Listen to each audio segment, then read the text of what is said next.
Apollo, and the trailblazers who taught future leaders and policymakers, and who themselves forged a path forward toward progress and justice for Kentuckians. Robert Lawson taught for decades and literally modernized the state's penal and justice code. Bill Fortune, of blessed memory, took leaves from the college to provide legal services to the indigent, serving as a federal public defender in California and Kentucky, and as assistant public advocate in Eastern Kentucky.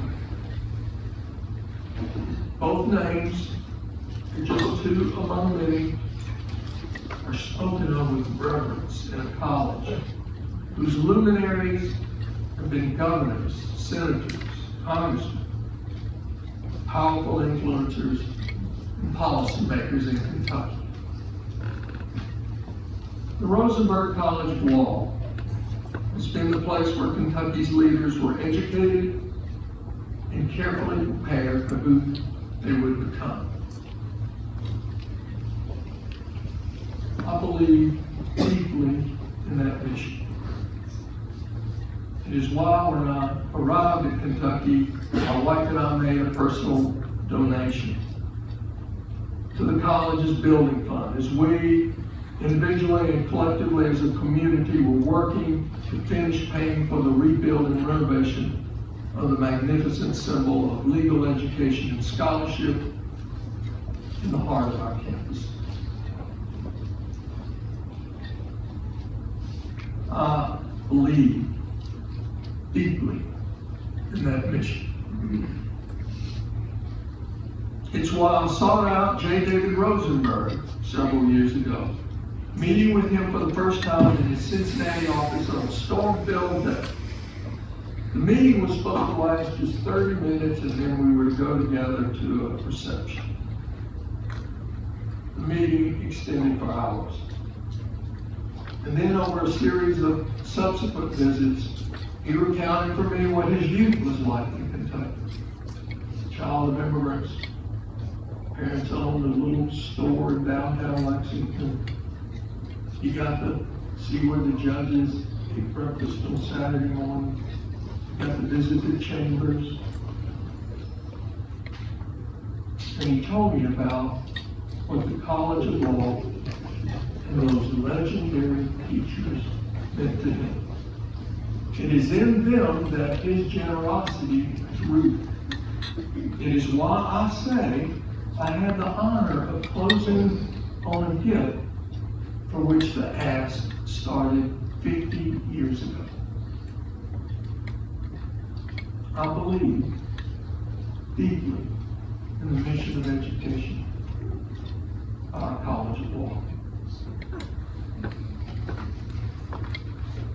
And when Provost Apollo, who you heard from yesterday, launched a search for a permanent dean, we discussed the need to find a strong and innovative leader, someone who can help the college imagine its future in different ways possible, but at the same time honor its past. We must renew commitment to service and scholarship, teaching and preparation of Kentucky's next generation, not only lawyers, but leaders. I believe deeply in that mission. The provost ran an exacting process, as he does in every dean selection. It is a principled process designed to ensure integrity, remain above reproach and outside influence, and ensure that all voices, those that concur and those that dissent, have a chance to be heard. I hope everyone at this board believes that the provost's decisions and recommendations to me were free of certain donors pushing partisan and undue outside influence. The process we follow does not imply unanimity, It does imply feedback, dialogue, consideration, and transparency. These principles were honored as yesterday we changed our agenda for the Academic and Student Affairs meeting to invite more opportunity for feedback. The process we followed resulted in the selection of a distinctively prepared dean in Judge Greg Van Tatenhove. After finalists are selected, following multiple interviews and interactions with stakeholders, I interviewed every candidate for every teacher before the provost makes a recommendation for me. It was a strong field, all well qualified, but Judge Van Tatenhove offered a stern vision, a reverence for the college that taught him, and a commitment to our faculty and our students and our community that I felt was unfair. He is leaving a distinguished career already and a lifetime appointment to serve the college he loves and help it move forward at a time of real change and challenge. The need for significant fundraising to pay off the building debt and programming needs, a commitment for innovation, curriculum, and courses, a desire to prepare and place students in jobs, careers, and on the ladder of leadership for our state and world. He was not looking for a lifetime appointment. He was looking for a life of meaning and purpose, fulfilled by servant leadership. The ABA standards were never designed to give veto power to a group of faculty. That is not shared governance at the University of Kentucky. Our College of Law and any college on this campus is not owned by a select group of stakeholders. It is why our search process is inclusive, with students, staff, and alumni having voice. It means listening and respecting the voices of many people, including our graduates. The alumni leaders of this college, a distinguished group themselves, believe so strongly in this new dean that representatives are here today of the entire group in support of Judge Van Tatenhove. That's how much it means to them that they would take the time to be here. I ask those representatives to stand and be recognized. Thank you. Buzz English, Charles Buzz English, a leader of the Rosenberg College of Law Visiting Committee, to come forward and offer brief comments.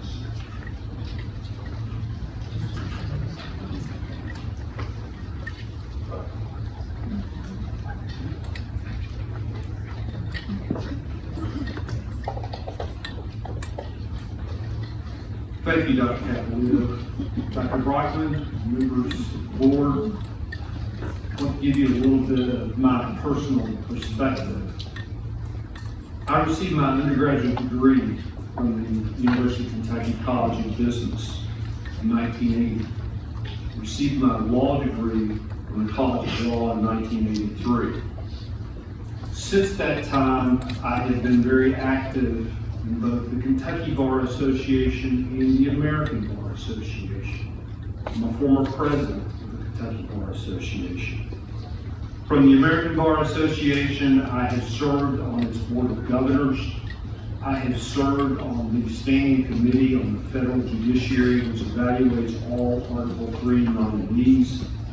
I am currently serving as chair of the Finance and Audit Committee of the American Bar Association. I am currently serving as chair of the Visiting Committee of the Rosenberg College of Law. From a personal standpoint, I want to tell you that my father and my sister and a niece are also graduates of the Rosenberg College of Law.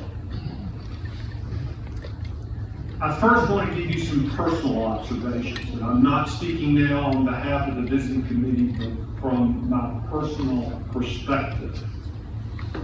I participated in all interviews of the finalists.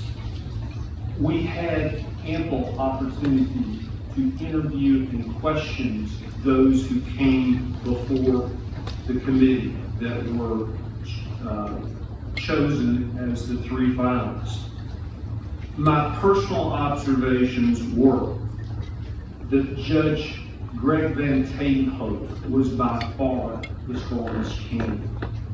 He has a deep understanding of the law school, where it currently is.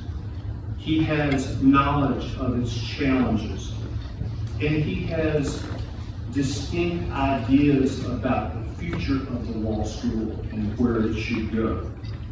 We were very fortunate that we had many qualified candidates for this position. But in my opinion, Judge Van Tatenhoven was the strongest. There have been issues raised about whether there were outside influence. I can tell you on behalf of the visiting committee, we met this morning and we discussed this issue thoroughly. We saw no outside political influence in this decision. It was an open process. We were all given opportunities to provide our comments to the provost about this process. This morning, I met with the visiting committee, and the visiting committee has authorized me on behalf of the group to say that we are unanimously aware of no outside influence. We were all given opportunity to participate. We pledge to work with the faculty and Judge Van Tatenhoven to make sure that the law school goes to that next step. We believe that Judge Van Tatenhoven has the qualities to help us move to the next level, and we support him and our faculty in that endeavor. There have been questions raised about the accreditation with the American Bar Association. I do not serve on the Standing Committee on Legal Education, but I'm very familiar with it. I believe that there is no question that the selection of Judge Van Tatenhoven complies with those standards, and that will not be perceived as a deficit.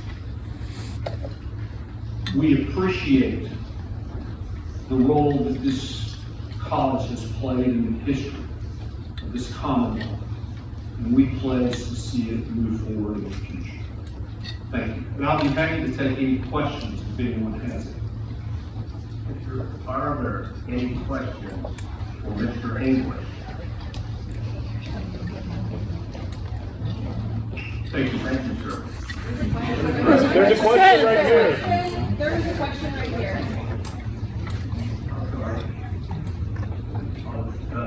That's out of order. The public is not invited to speak. So you're not really open questions.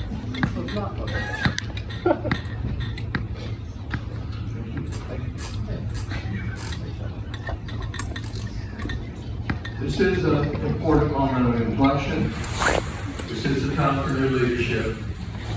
Provost Apollo ran a process of inarguably deep integrity and depth.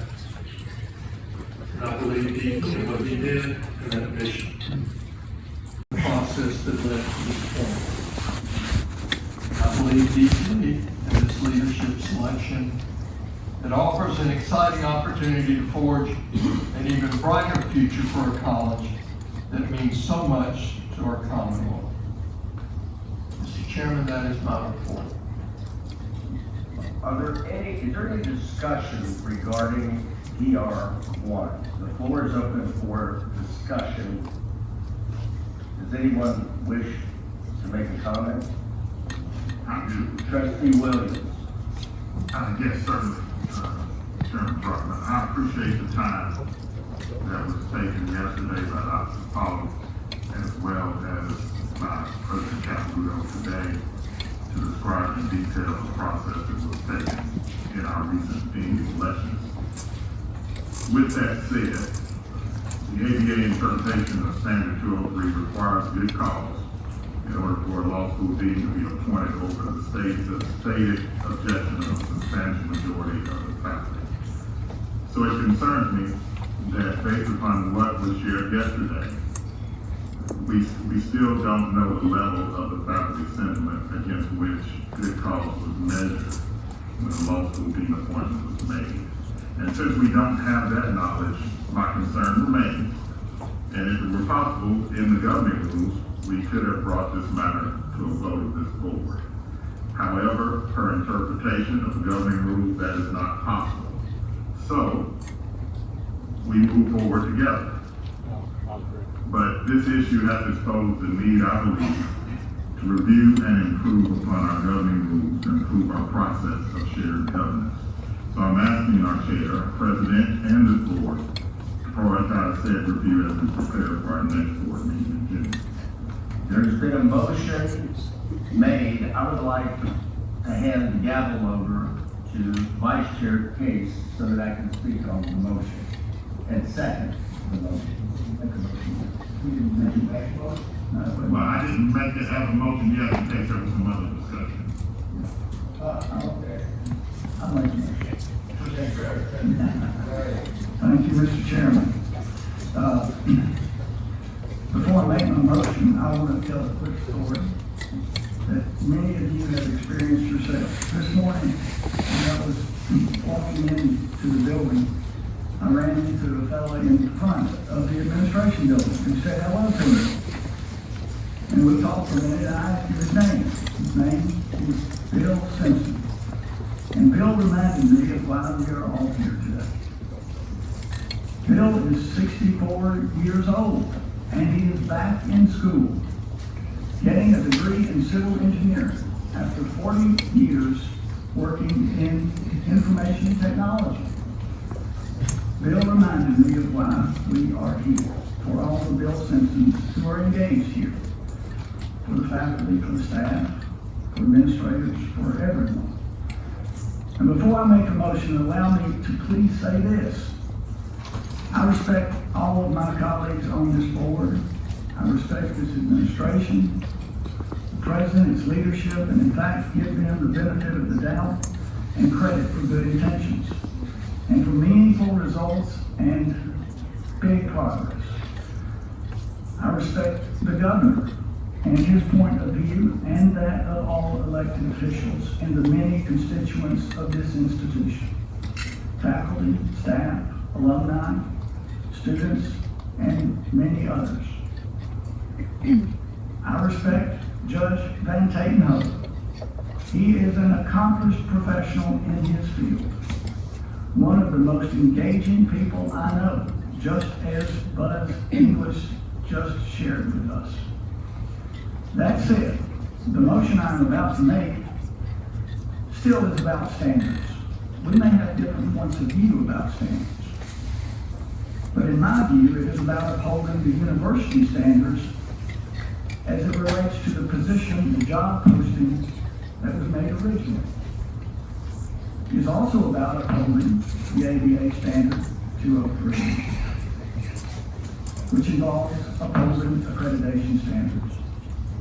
It is about respecting shared governance, which is a core value, which I'm told is etched in stone along with integrity just outside the law school itself.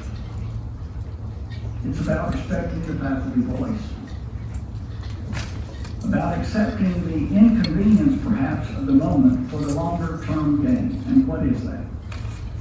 These shared governance standards are often cumbersome and troublesome, like democracy. but they have proven over time to be essential to institutional stability, credibility, and progress. And once seeded, once advocated and given away, it's a slippery slope and tough to recover. So this motion is also about transparency.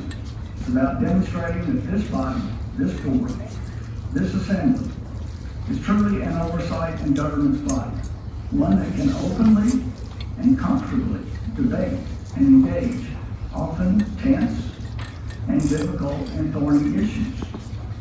That is a clear message. Based on the March 6th press release, I and others were under the impression that the dean's appointment was pending the trustees' approval. That changed. And we were recently told that we do not have a vote on this matter. So, despite being advised we cannot vote on this issue, I rise to make a motion that a collaborative group of university stakeholders examine, adjust, and revise where appropriate the governing regulations to allow for a vote on these kinds of appointments going forward, and to report back to the board at its next meeting. So moved.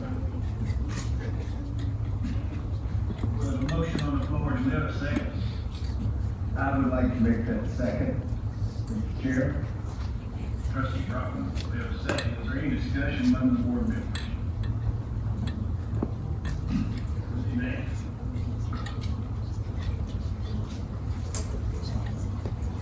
I'm a proud graduate of Rosenberg College of Law. Other than family, the College of Law made the biggest impression on anything in my life, not only from the point of view of the education and resulting process that I've been able to achieve because of this education. I'm a donor to the building. I also have a fund there for scholarships that my wife and I donated to the College of Law. I just want to say that I totally honor the process. I've examined the process. This process has been in place for like 3.5, 4 years. We've named a lot of deans under this process. It takes 6 or 8 months to go through this process. It involves many, many people. And I just want to say that I think the process is very detailed. It includes a lot of people, and I honor that process completely. Thank you for that comment. Is there? As a representative of the faculty, I want to express appreciation for the sentiments that were expressed by Trustee Craig. Trustee May? Thank you, Chair. I too, like Trustee Maxson, graduate of Rosenberg College of Law. It's a place that's near and dear to my heart, and as a member of the Board of Trustees, I've always wanted to make sure that we do the right thing by the law school. And I was taken aback. The presentation yesterday by Provost Apollo laid out the process thoroughly. I agree that, when we changed the GRs back a couple of years ago, we granted this power to the president and to do that. And this process was followed. It was thorough. And it resulted in a pick that I think is a little bit outside the box. And maybe that's what caused some of the controversy in this matter. But I think it appears to me to be a good choice. And I commend the president and his staff for running a very thorough process. Thank you. Thank you. Is there any other comments? Questions among the board? All those in favor signify by saying aye. Aye. Any opposed? Motion carries. Now, any go back to the chair. Robert. case. Many of you, I'd like to say a word on behalf of this. Many of you know when I served as student trustee in 1981, I told then President Otis A. Singletary that one day I wanted the opportunity to help lead and serve my alma mater. I wanted a chance to give back just a little bit of what this place had given me. This morning, I can assure you that it has been one of the greatest honors of my life to serve for 16 years. With you and so many who came before you, to name a few. Bill Gaffney, Jim Harder, Terry Mobley, Myra Ball, captains of business and industry, campus legends, and local leaders who made this place a priority, and in so doing modeled us how to serve. There have been so many others, so many people who I admired so much and who served so selflessly. And it was all for one reason. They love this place, and they believe in its purpose to make Kentucky just a little better, a little stronger, a little healthier, a little wiser. I am still indebted to this university. It has always done more for me than I could ever do for it. I suspect that will always be the case, and I know many of you feel the same way. That debt, what we owe, should always compel us to be willing to look at ourselves, to reflect, to ask questions, and to be willing to admit when we fall short. That is how I try to understand and think about criticisms when they're made. And it is ultimately how I have come to view the recent comments by Governor Beshear about this university, our leadership, and our decisions. Criticism should not be a moment to recoil. It should be a time for reflection. We should take the criticisms not as being taken to task, but as challenges to be better as we serve Kentucky's indispensable institution.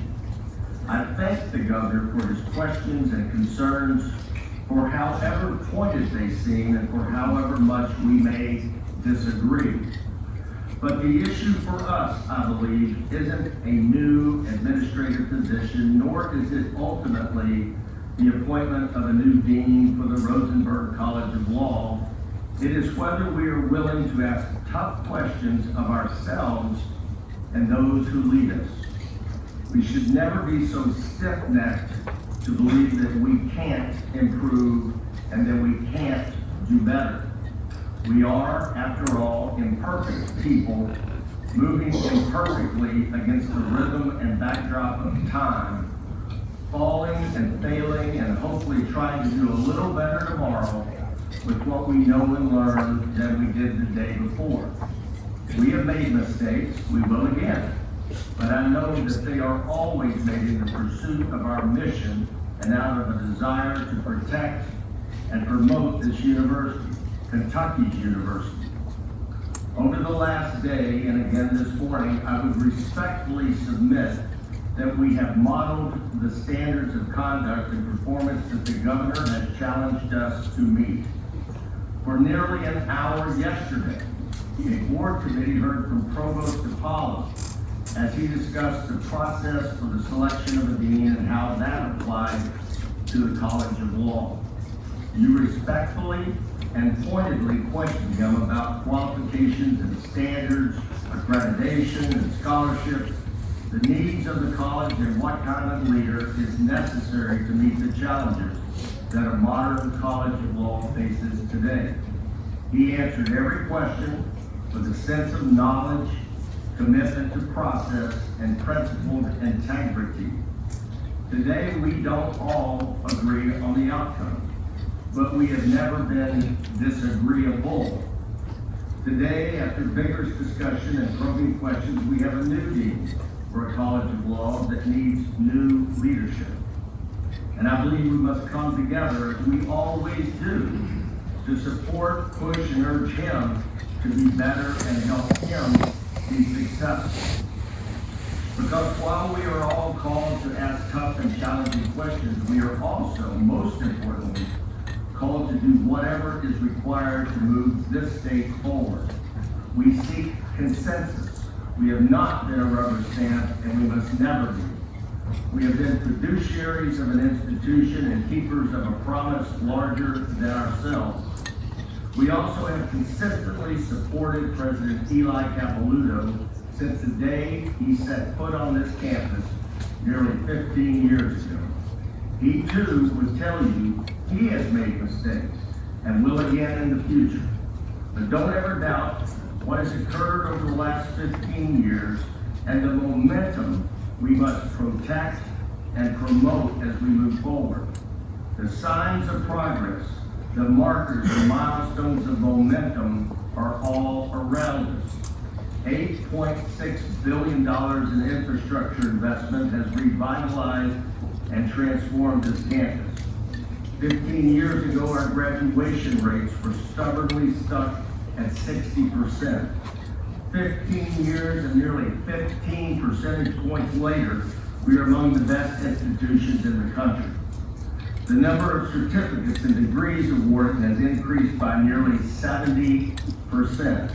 Overall student enrollment has increased by nearly 40%. Over 15 years, our research enterprise has increased nearly 50% in award dollars received, now representing $1 billion in economic activity. Discharges from our Chandler Hospital have more than doubled over the last 2 decades. New patient volumes at our NCI designated cancer centers have increased by 75%. And our researchers are now establishing UK as a world leader in advanced additive manufacturing.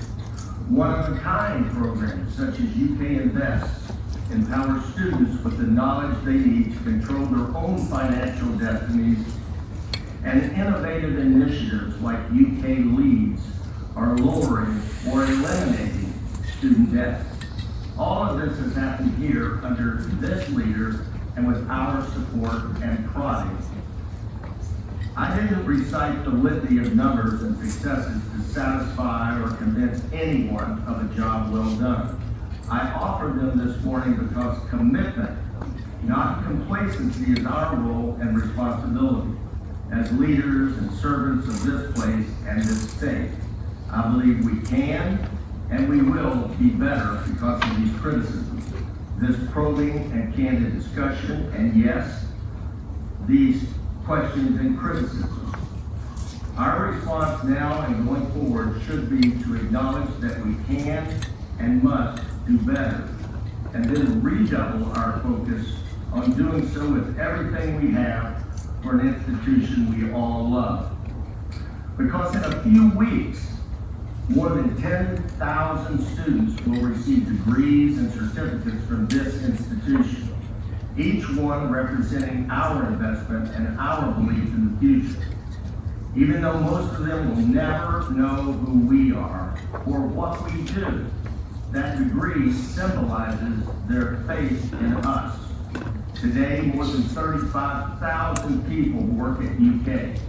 That number was less than 20,000 15 years ago. Remarkable growth that needs to accelerate if our state is to advance. Like our students, most of them will never know our names or focus on our roles as trustees, but they depend upon us nevertheless as stewards of the sacred trust to advance this state in all that we do. With this leader and with this board, I know that we will continue to honor that promise. Mr. President, PR2.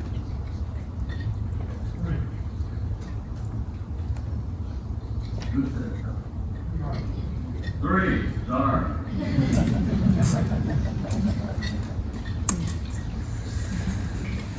Thank you for your kind words, Mr. Chairman. I would be remiss.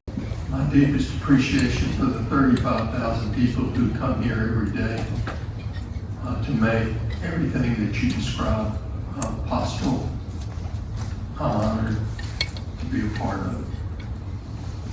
PR3, it's a recommendation that the Board of Trustees approve